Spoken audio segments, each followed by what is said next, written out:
Good morning, my friends, and thank you for joining. A rabbi tells a story how he was speaking to a Cossack warrior, and this Cossack warrior was explaining how the Cossacks choose their horses, how they chose their horses for battle. He says, we would take these wild horses, we would bring them to a raging river, and we would force them to jump into the river to run to the other side. He says the weaker ones right away were swept away by the water. Some of the stronger ones made it a little further down the river, and then they were swept away. It was only the toughest of the horses that made it across to the other side. And he said, but we didn't choose those horses that made it to the other side.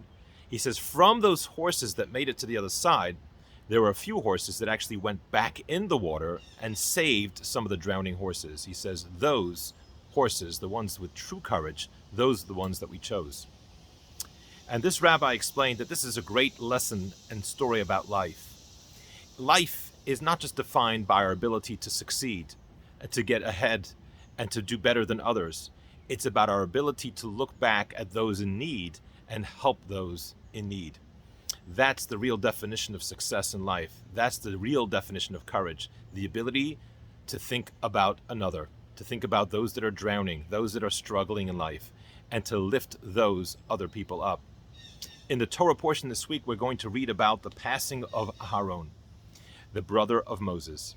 And what is interesting about Aharon, the brother of Moses, it says that he was known for his love, for his sensitivity, and for his kindness for all mankind.